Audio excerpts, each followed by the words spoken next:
All right, so let's make a formal introduction for our listener. Good afternoon, Steve. Finally, we made it. My name is Claudio. I'm calling you from Washington, D.C. From the studios in Fairfax City. We're very humble and grateful that Steve Jolliffe accepted our invitation to our show. Steve, welcome to the show, man. Good to be here. So, Steve, finally. For all that hassle. That's right. Steve, so, man, the last 15 months, have been weird, with the pandemic. Some people believe in the vaccine, some people don't believe. The musicians, they cannot do or go out that much. How is this? How are you holding up? How is this affecting your sanity, your family, whatever, man? Well, like we said before, I live in the middle of nowhere, and my life is a bit like a monk's life, really. So it's been like that for a long time. So it doesn't really affect me that much. Apart from going out shopping once a week, I never really see anybody very much anyway. It's very much a matter of playing every day, composing and sight reading and a bit of painting, and that's it every day, really. Talking to the cat, of course. Yeah. Do other musicians visit you where you live, or? Not really. Not really? Yeah. I mean, I'm sure you understand, it's like friends are sort of all over the world, so they're miles and miles away. But no, I don't see many people. Yeah, wow, man. Were you born like in a musical family? How old were you when you started playing a flute or saxophone or any instrument by that matter? No, not really. My father did play the piano, and my mother was keen on music, and my mother's sister was very talented. But I think we all picked it up just through necessity, really, just through necessity to express our feelings. We had a pretty rough childhood, and I think it was a way of expressing how we felt, really. So would you say that music was kind of escape from the reality, if you will, or? An escape. I mean, all entertainment, I suppose, is an escape, but a necessity to express yourself, to find a medium to express yourself. That's why I started with painting. That was my first direction, and it was at art school that I started to improvise on the piano, and it grew from there, really. Gotcha. Feel free to elaborate on when you met, Rick Davies. That was literally when I first left art school, which was about 65 or 64. And I need to get this right. Now, what happened? Oh, I think it was an advert I found in the Melody Maker, and they were advertising for a sax player. And I went to the interview, which was just, it was about a dozen sax players all queued up there waiting to play that bit. And I played for Rick and another guy that had turned down Jimi Hendrix to play the drums, and had no thought that I'd be accepted at all. But, I was up for anything, to try anything, to see what happened. Yeah. And they said, yeah, you got the job. Wow. The next day, I mean, I couldn't play anything. I couldn't read music. I mean, I've been teaching myself to sight read lately, but I'm completely self-taught. Apart from, I went to Berlin to study composition, and was the first person ever accepted there that couldn't read music. But and that's where I came to meet Edgar and all that stuff. But yeah, so that's how I started with Rick, and we flew off. We caught a train to Switzerland, and they had a little residency in a bar, and they were all living in a flat opposite the bar. So we had no money, nothing to eat, and it was pretty hard times. But and then at that time I was a teenager, I guess, or just over, and nothing seemed to matter. It was just finding your way through and believing that it would all all come good. Yeah. And then that was the what's the name of the band? They called Joint, I believe, right? It's called The Joint, yeah. Rick speaks about it in his autobiography, actually, because when we split up and I went off to Germany, he went back to England and put together more ideas with some other people, and that's how Supertramp came about. So, I mean, if I'd stuck with him, obviously I'd have carried on with the Supertramp thing, but I decided that I was going to go and study music. Yeah. So you went from UK to study music at Germany. How you got accepted? Well, we were making a film in Switzerland, Oh. and at the end of the film, the composer for the film said to me, you know, what do you want to do now? And I said, well, you know, I just want to learn to play Bach. You know, I'm just so astounded by what the sounds he makes. And he said, well, okay, here's the key to my flat. I live in the center of Berlin. Just go to Berlin, and I'll see if I can get you an appointment with the Hochschule or the Conservatorium. So that's what I did. Madness. Yeah, you know, getting on a train and guards coming in with guns, you know, because the wall was up then. So you had to cross, you know, through into Berlin. Berlin was all cut off. So it was pretty strange. And I couldn't speak a word of German. So I just managed to find this flat. And in the flats in Germany, they have these people that look after all the flats and make sure everything's clean and tidy. And she was a little old lady and she couldn't speak English, but she sort of showed me into his flat. And in his flat, he had this great big Steinway Grand, and, you know, he was obviously doing well out of the film music. And I just set to, you know, same as I'm doing now, really, improvising away on the piano. Yeah. My God, man. And then you end up forming what? You joined the blues rock band. It was called Steamhammer in between 79 and 70, right? Well, that was after I'd met Edgar.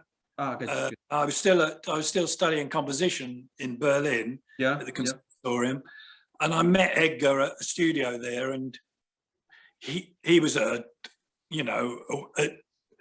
lost end, and I'm wondering what to do. And I said, well, let's start a three-piece. You know, I always had this thing about three pieces, the triangle and all that, and improvisation has always been my thing. So he was a bit shocked. He said, you know, we can't have a band without a bass player. I said, yeah, we can. We'll do something different.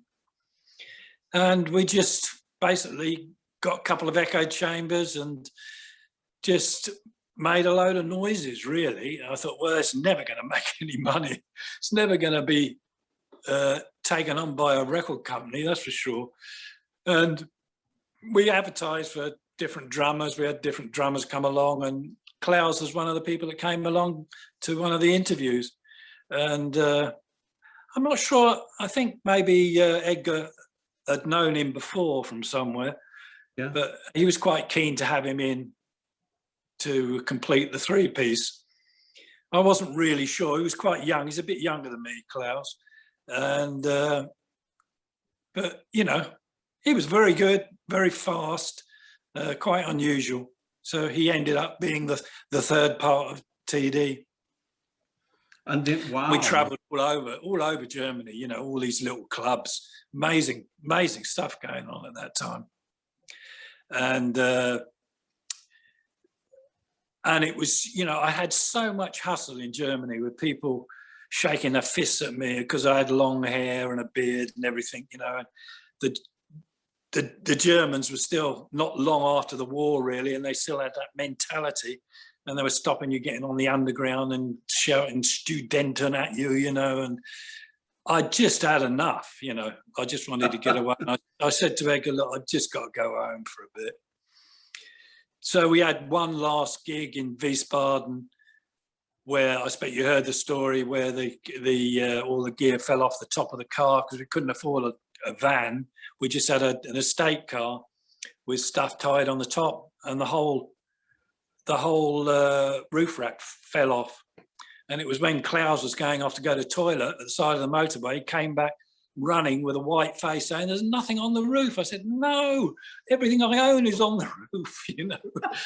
And I remember Edgar was rolling a joint in the front, you know, and his joint went everywhere. And I jumped out of the car thinking, please make this a joke. But there was nothing, not a sign of anything.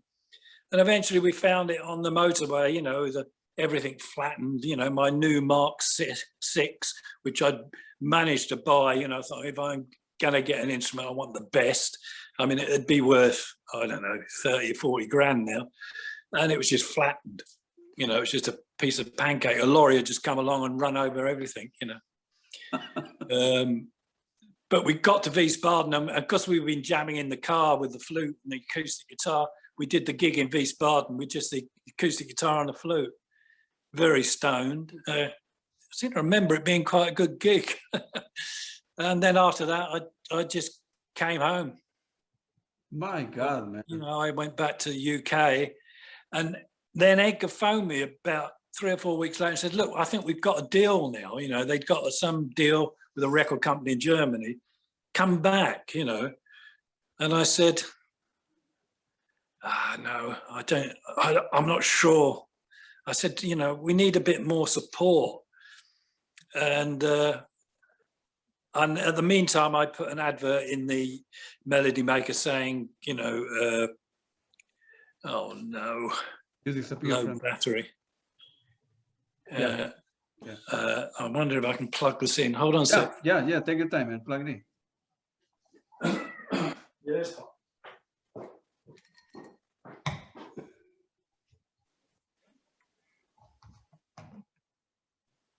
Battery now.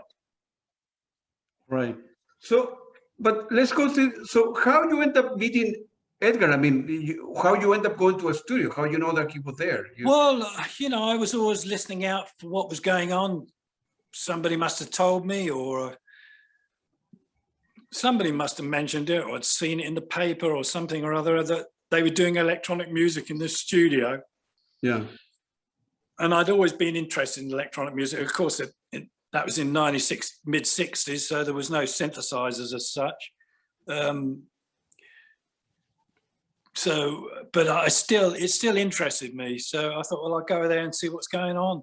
And there was a guy there doing electronic music with tapes, you know, like Music Concrete. So he's running these tapes at different speeds and, you know, it's turning them backwards and stuff like that. And Edgar was there in the studio.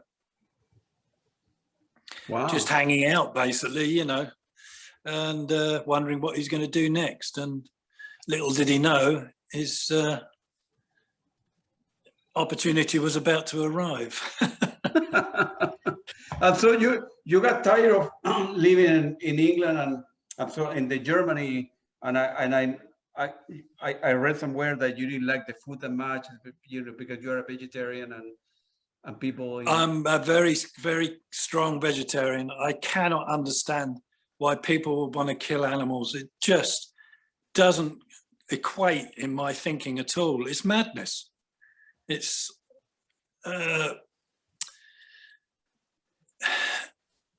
barbaric, it's insensitive, and it's completely unnecessary.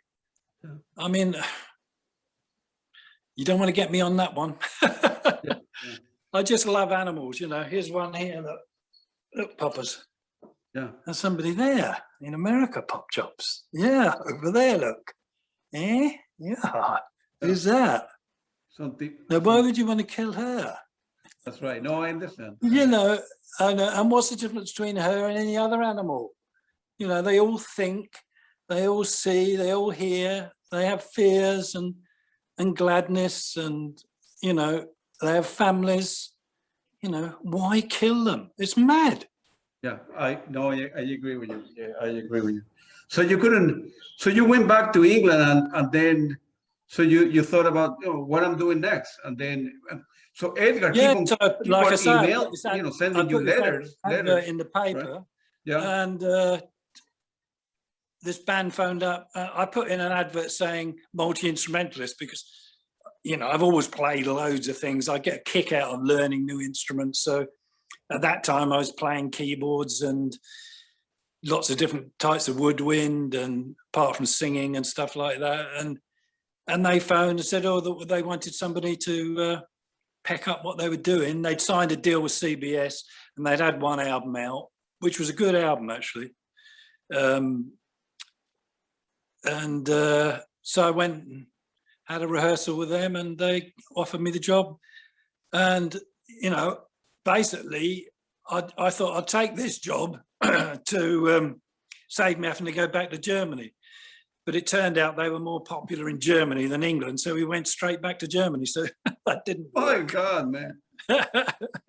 You know, we were playing every night, you know, late 60s, early 70s. You know, it was non-stop in them days. You'd be playing one night in England and the next day in Germany or France. We had a #1 in France, which I wrote with the singer. Wow. And we never flew anywhere. It was, you know, in the van all the time, you know. Were you guys getting paid enough to survive? Sorry? Were you guys getting paid enough money? Well, I always had a wad of pound notes in my pocket. I never had a bank account. So I guess I had enough money to buy bread and cheese now and again, but I never got any royalties. A #1 in France and no royalties. I don't know where the money went. Yeah. Somebody got it, but I didn't.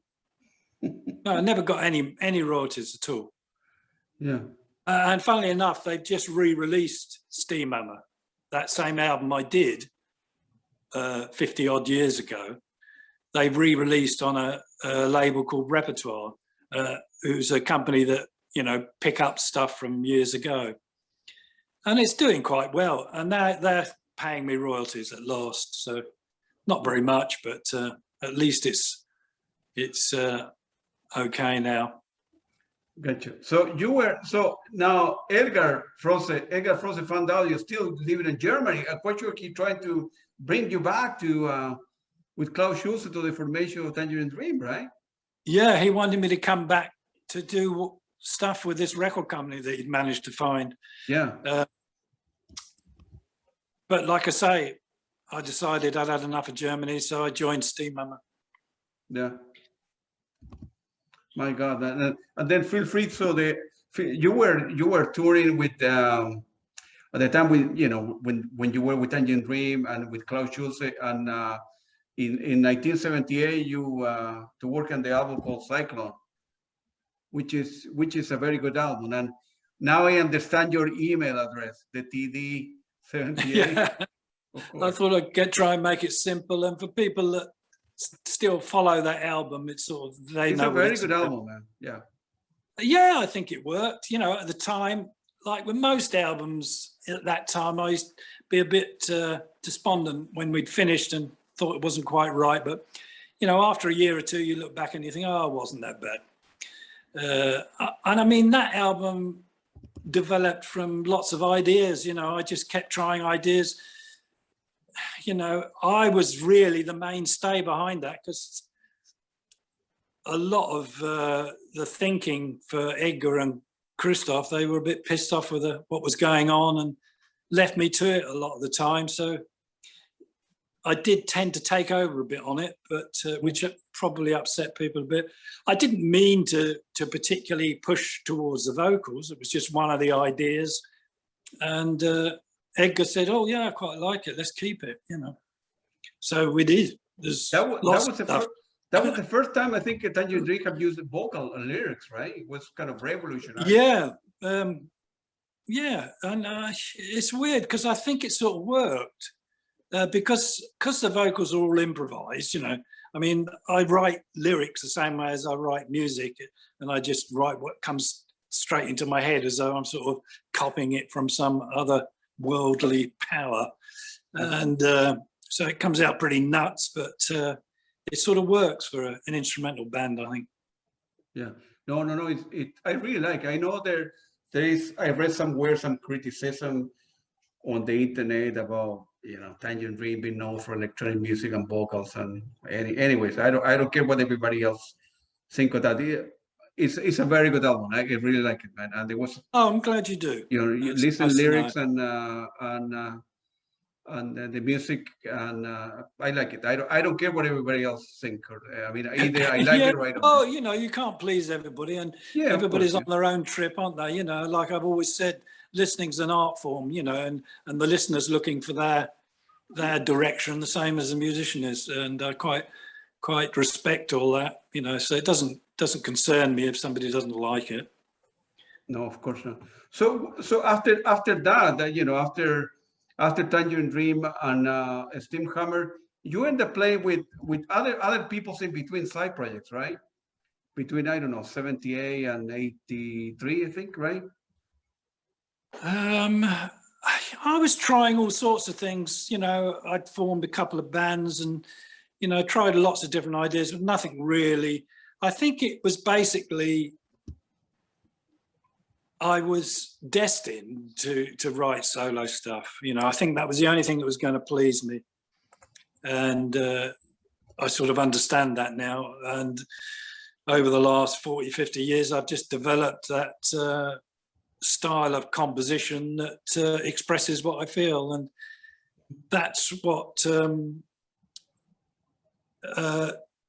gives me satisfaction. Yeah, and then in 83, you released your first solo album. I think it's called Journey Out of the Body, A bit right? before that, actually, it was almost the same year as I left TD. Just after 78, I released Journeys Out of the Body, which basically I wrote during an experience I'd had with astral travel. And I just writing this stuff, you know, out of my head and thinking, well, nobody's ever going to release it, you know. I'd already tried to get a deal with Virgin, and Richard was very keen, you know. He said, oh, put him in the studio and all that. But his cousin, Richard Draper, I think, no, Simon Draper, was very, very difficult to deal with. And I ended up just giving up on it. But then I started doing this Journeys Out of the Body, which was basically just all done with a Pro 1, you know, which is a little monophonic synthesizer and a Revox tape recorder, 4-track little TIAC, and an acoustic piano, little upright piano. And I was just about to shelve it, and a friend of mine said, oh, you should send it to this company, they're into, you know, weird stuff. And I thought, well, okay, I'll just try one company, send it off, and they sort of, about a month later, they wrote back and said, I packed up your tape to send back to you because I just couldn't make any head or tail of it. And then I thought, well, I'll open it. And he opened the package and listened to it again and completely changed his mind and said, no, I want to release it. So that's how it came out. And he said, have you got anything to go with it? You know, and I said, well, what do you mean? He said, well, it's some writing or something. I said, well, I've kept a diary of the astral experiences. He said, great, write all that down. We'll put that in with it. So it's got a diary in with it of, you know, all the experiences I was having at the time that I was writing the music. Yeah. And that set me off. And, you know, they wanted another one, which I did, Japanese Butterfly. And after that, I just kept going. It was one every year, you know, still it's about 50 now. So. My God, man. Yeah.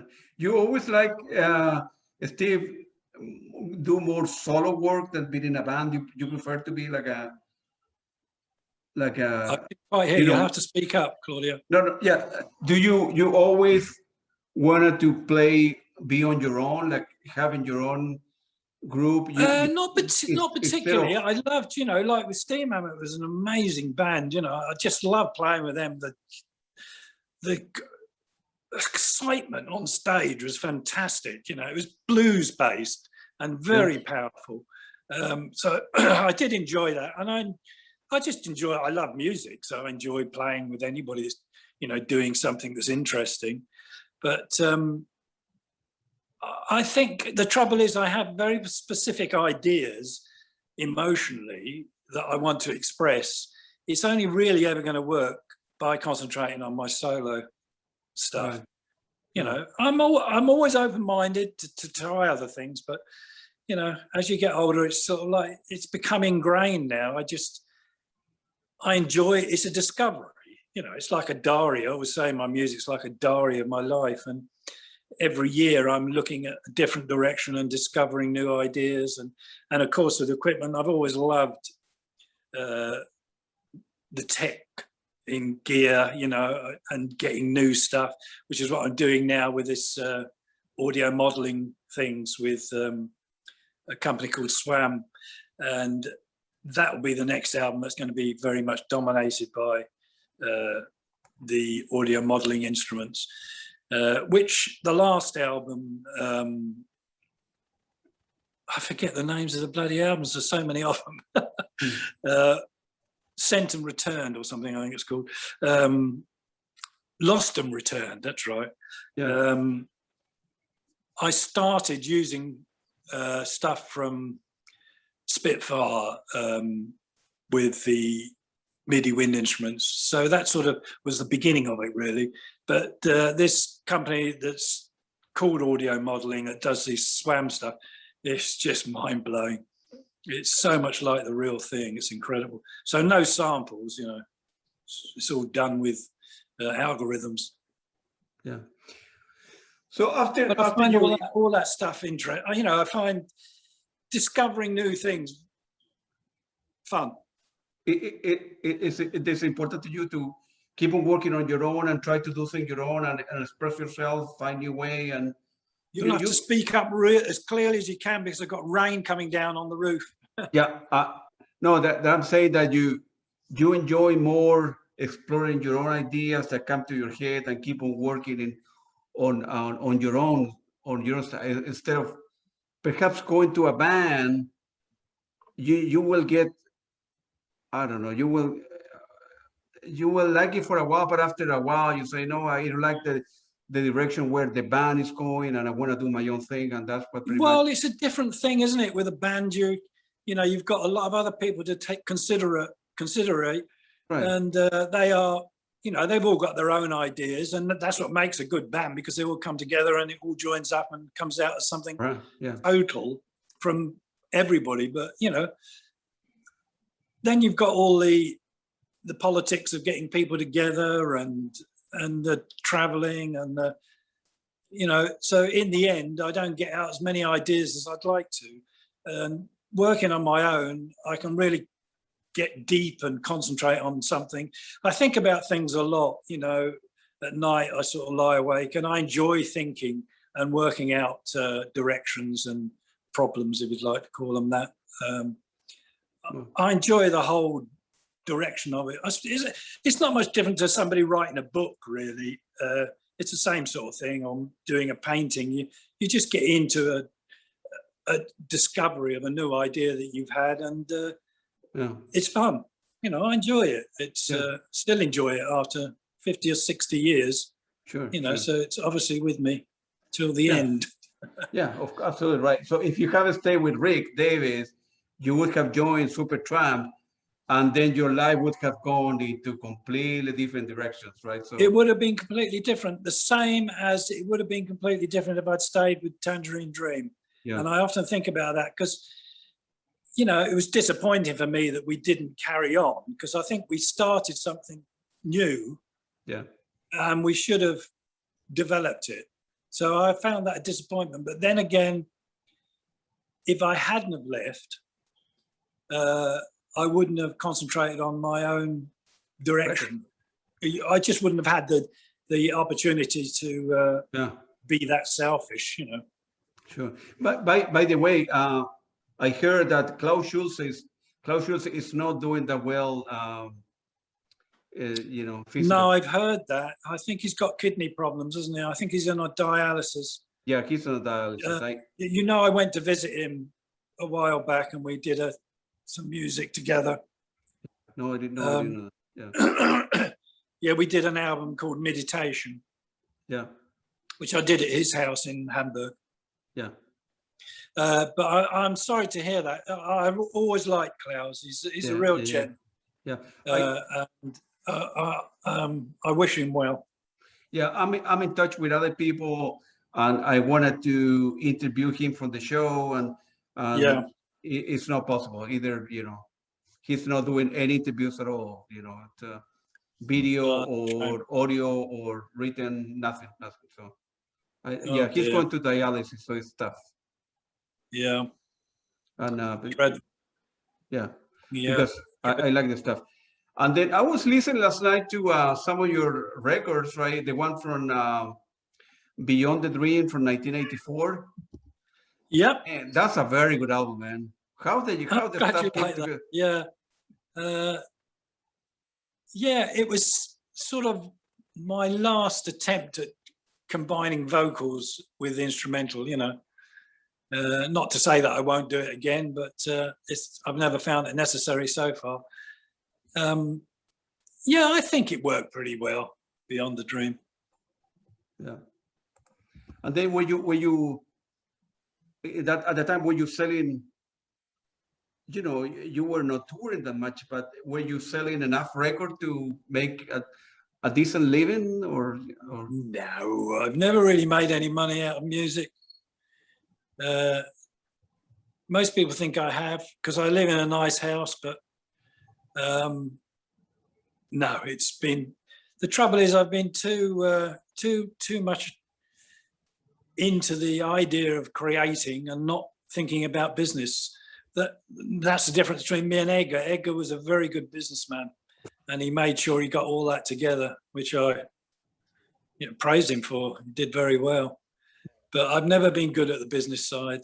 And I found it very difficult getting record companies interested in what I do, especially in this country, because they're all into vocals. And if you come along with an instrumental thing, they just don't know what to do with it. And I can't sell out and write music to suit other people. I have to write what I feel. And that ends up not making any money, I'm afraid.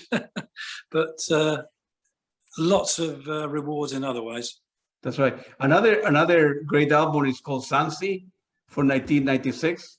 Yeah, that was quite a change again, wasn't it? I mean, I find that every album is very different. You know, of course, it's every year, different things have happened and different discoveries come on the scene and different instruments as well, different synthesizers. Yeah, Zanzi was quite different. Quite rhythmic, wasn't it? Yeah. And you work now, living on your own. You try to kind of work, go to the studio like every day. I mean, you don't. Every day consists of composing, sight reading. I sight read Bach every day because I just get such a kick out of that, and painting. You know. But mostly composition, that's the main thing. Pretty much every day, if I'm not composing something, I'm thinking about composing something or thinking about the instruments to compose something for. It's a way of life, you know, complete way of life. And the painting you keep it for yourself, or they go to a studio, you sell the painting, or no, just for your own? Yeah, the painting's just for myself. Sometimes I bring out little painting books, which I try to convince the listeners to buy, but there are not many of them are that interested in, you know, which is fair enough. They're interested in what I write musically rather than what I paint. So I don't make any money out of it, but I don't really make much money out of the music either. I mean, I've got a list of people that buy from me every year, which is great, you know, and I love them to bits, you know, because they write me lovely emails about how they feel about it and they look forward to the new album. And, you know, it's quite a nice sort of cottage industry, as we call it. Whereas I just finish an album, I let everybody know and most of them tend to buy it. Yeah. So you do, gotcha. So But you couldn't live off that. You couldn't live off it. But what about you? Do you make any money from Bandcamp or Spotify? No, not really. From what? Bandcamp. You have your stuff listed on Bandcamp? No, I don't have anything to do with any of that stuff really. Somebody in America put some stuff on one of those things, but I never have anything to do with it. The same as Spotify. You know, they send me things, a long list of piles and piles of stuff that people have played. And then at the end of it, they've got like threepence halfpenny, they're going to pay me, you know. So I never put anything on Spotify. I don't even bother to register things with PRS anymore. It's all a complete, you know, it's just my world. And hopefully there'll be a few people out there that'd like to hear what I've got to say. And that's how it'll be. And when I finally go to the next life, there'll be enough people left over that are spreading the word. That's my only hope, really. Well, that's what, in many ways, the radios, Steve, I never mentioned at the beginning, but all my radios are free. They're always going to be free. I don't have any advertising. Yeah, excellent. No social media, 24 hours a day, transmitting the best music. And I have about, I don't know, 4 floors full of music, 5,000 CDs, about 3,000 vinyl, and a lot more. So for me, the reason that I'm doing these interviews, and unfortunately, I never had the chance to talk to Edgar Froese or Klaus Schulze, but I'm doing the interview for the next generation. I want to keep a history of all these great musicians. So somebody in 30 years from now will say, "Oh man, who is this Steve guy? Or who is Tangerine Dream? Or Manuel Goshin or Klaus Schulze or whatever?" You know. Well, good for you. What you're doing is very necessary, and you know that's what's going to keep it all going. Yeah, for the next generation. People like me, I mean, there's many others, you know, that just do it for the enjoyment and because they love what they do. And Absolutely, right. Maybe that's the way it should be. That's the way. What kind of music are you listening to? Other people's music nowadays? No, very, very rarely. Really? You know, because my life is so full of writing music, I very rarely listen to anything.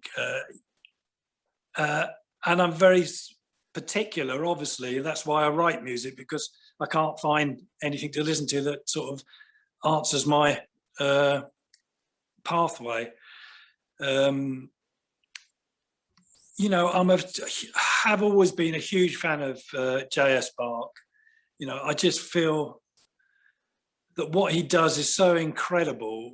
It's almost like it's been gifted to him, or he's made touch with some other worldly power, because it's just, you know, and that's why I'm keep sight reading him every day, because just to pick up, I've got a whole pile of Bach which I just go through and get to the end and turn over and start again, so I never get to know it.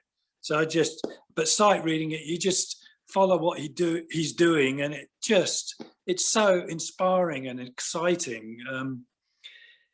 It doesn't influence my own music. It's just something that I really get a kick out of. I'm not trying to be like Bach, that's for sure. I love individuals. I love to see people following their own direction and discovering things for themselves and expressing their own emotions. And that's exactly what he was doing, and he did it so well. I get a kick out of that. But for myself, I'm expressing another direction, my own feelings, my own emotions, whatever they are, and trying to make contact with whatever's out there, if there is anything, or whether it's just come from my own brain, I don't know. I'm not a total atheist, but I sit on the fence, really. Really? Do you think it's life out there somewhere in the world? It wouldn't make sense if there wasn't, but then again, we're not going to know until we die, are we? Yeah. So I have to keep an open mind. I don't want to believe in something that will make me feel better and more comfortable.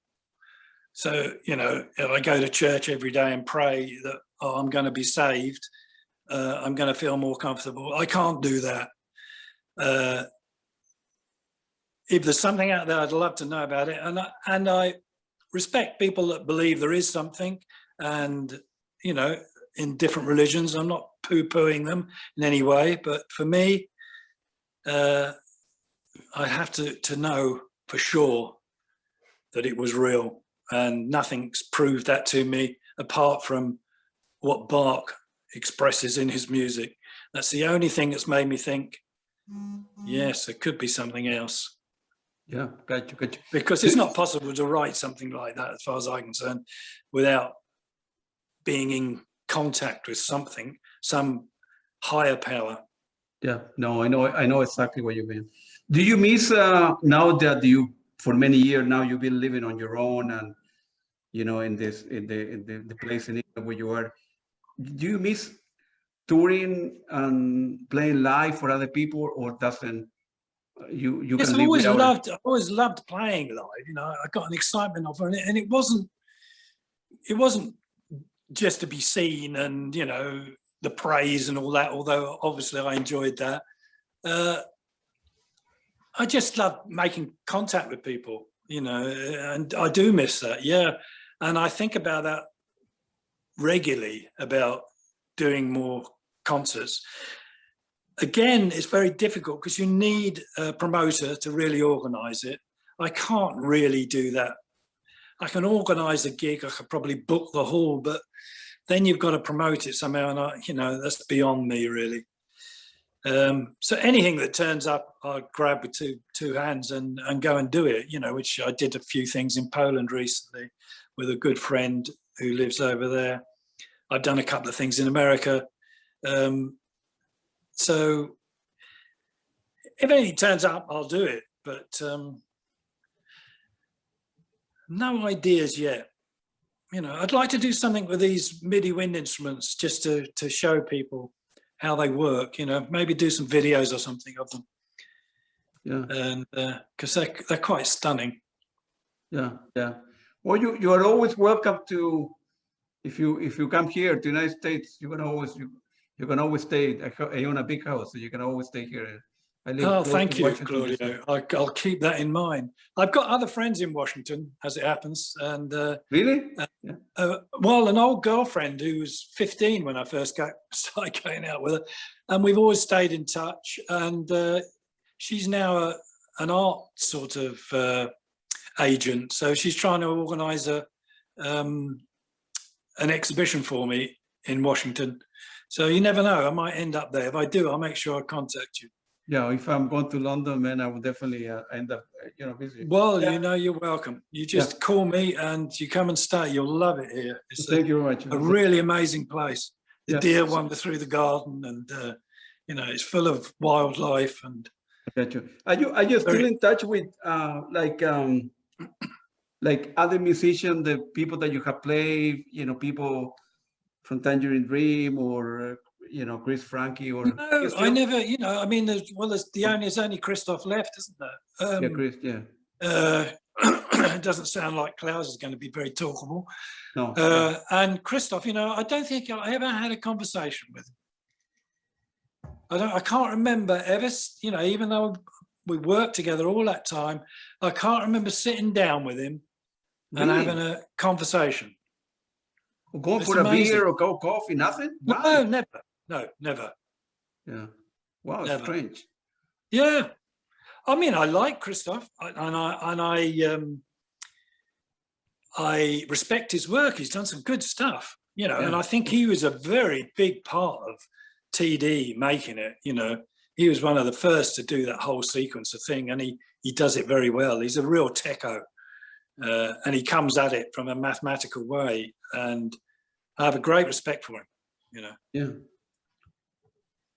Well, I'm surprised that all the kind of electronic music people are kind of quiet in general. I don't know why, but Klaus Schulze is more talkative. It's different. Is more what? Talkative. He's more extrovert. He likes to talk more. Yes, he is. He is. He's quite. I guess that's why we get on, really. Yeah, I've had some great conversations with Klaus. Yeah, that's very different. Yeah, I like Klaus. Well, as I say, I like Christoph, but we just didn't seem to hit it off. Maybe he didn't like me for some reason. Because you were English, you were not German. I don't know. Possibly. Well, you were into that one.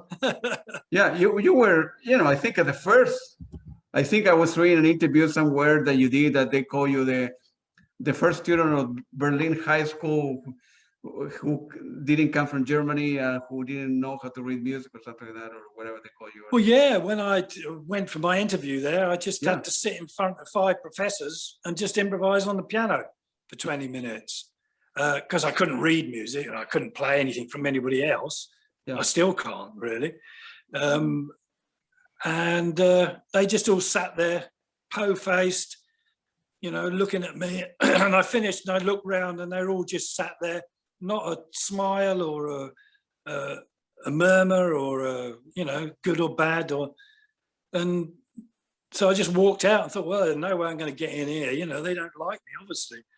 And a few days later, I got his letter to say that I'd been accepted and was the first person to be accepted that couldn't read music, which, because Mozart, people like that studied in Berlin and those places. And so the thought of them taking somebody that couldn't read music seemed pretty stupid. And actually it was pretty stupid because I'd studied piano as well. And my piano player, you know, he was a sort of ex-concert pianist and he just couldn't understand it. He used to look at me dumbfounded thinking, what the hell is this bloke doing here? He can't even read a word of music. And I'm sitting there going FACE, EG, B, you know, he just couldn't understand it.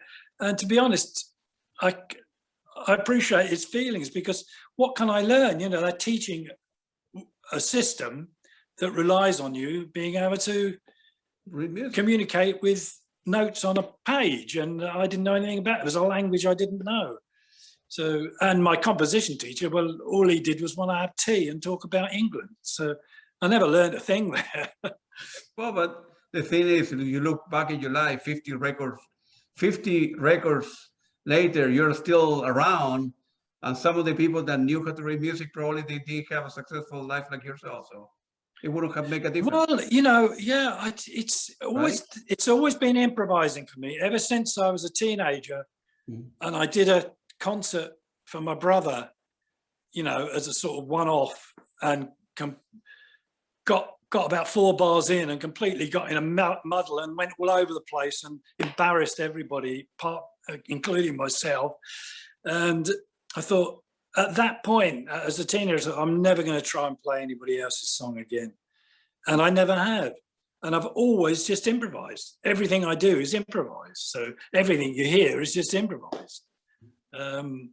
Everything I play just comes straight out of my head. Got you. It's that in itself is another way of another technique, like that's right. Notes on a piece of paper are. And of course, in Berlin, they didn't understand that at all. Yeah, I got you. You have played with, you know, different people and different bands and a lot of different places. Is one particular concert that you look back and they say, man, that was the best concert that we ever did, or everything clicked, the light, the music, the show, the crowd? Is any one concert that you will never forget, or one of the, or perhaps the worst concert that you ever participated? Is there anyone that... You know, there isn't. And another funny thing is, very often you do concerts, you know, like I remember one with Steamhammer in Amsterdam in the, there's a special club there. I can't remember what it's called now, but it's still going. And we played, yeah, we were all very stoned and we played an amazing set. It was stomping and there was a good crowd there, and we finished and everybody was laying flat on the floor, you know, and I thought, they're going to go nuts. And not a ripple, not one clap, nothing. It was total silence. They were all completely so stoned, they were completely out. They were all sleeping on the floor. And also, you know, very often I felt I've done a really good concert, and you talk to people after and say, oh yeah, it's okay, you know, and then you do a real bummer and a real terrible concert, and you go out and people say, yeah, man, that was fantastic. And you're thinking, well, it was terrible. So you just don't know. And when you're doing so many concerts, you don't really, I don't remember them anyway. I don't remember. They all are woven in together really. I don't even remember where I've been. I used to talk to Edgar about that, actually, and he said, yeah, he got the same thing. And he said he used to take photos of everywhere, which I tried doing as well, and then looking at them afterwards to remind yourself of where you've been, and you still can't remember where the photo was taken. So that didn't help either. Yeah, because, you know, as a musician, you play in one sitting, then you need to wake up at 5 o'clock in the next day to take a bus, or, you know, take the train or the plane, and then you wake up in another hotel, different city, another hotel. Yeah, it just runs into, they just run into each other. Yeah. I mean, it's a hell of a kick, especially as it was with TD playing to thousands of people a night. My God, man. Yeah. And, you know, sometimes 10,000 people at some of those concerts. Oh, yeah. There was a concert in Spain where there was about 10,000 people there and another 10,000 outside that couldn't get in. And they were trying to bang the doors down, you know, and the police were out firing rubber bullets, you know. And I went out for my walk, and the soldiers came over and said, you've got to get back inside. You know, there's a fight out there. I thought, I couldn't believe it. What are they fighting over? You know, it's just a band playing a concert, you know, and the army's out firing rubber bullets. Well, I hope you got paid good money playing in front of 10,000 people, you know? Yeah, you know, it's funny. There was another concert, money, but, yeah. Another concert with TD, I remember, in Paris.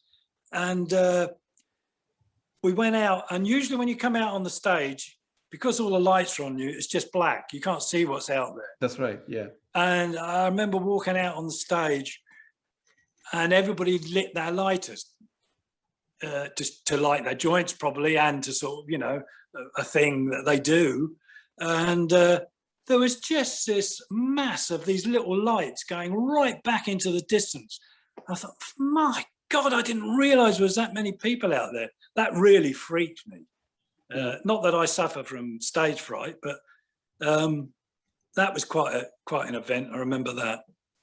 My God, man. Wow. You get nervous playing in front of that many? No, I've never really suffered from stage fright. No? Not since that time I messed up the I think it was Ave Maria I was playing or something on the saxophone. Yeah. Because I'm always improvising, so I can't do anything wrong really. So I guess it's, you know, not. I just enjoy it. I get this butterflies in my stomach before I walk on, which I quite enjoy. It's a nice feeling. It's a bit like getting pissed or something, you know. And I never suffer from it. Funnily enough, my brother has suffered terrible all his life, and I do feel sorry for people that do, because a lot of people do, and it is awful. You know, he's in and out of the toilet. You know, he's got over it now, but you know, years ago he had a terrible time, and he'd have to get so drunk before you got him on stage, he'd collapse on the keyboard, you know, because he was so pissed. Yeah, a lot. And I play with another guy from. They used to play with John Williams, Sky. Do you remember the band Sky? Of course, yeah. Of course, the keyboard player was a friend of mine, and we did a couple of little sort of gigs together, you know, and they got to hear about it at the radio station, and he asked us to come and do an interview at the radio station. So I went up with Steve to the radio station, and he was sweating and getting nervous. And I said, "What's the matter, Steve? You know?" He said, "Oh, I just get really nervous when I have to do anything like this." I said, "You must be joking. I'm the one that should be nervous. You're the star, you know." Sure. Didn't worry me at all. But, you know, he was a wreck. I think, Steve, you should, with all the stories that you have, I think you should write a book, man. If you run out of ideas in music, write a book.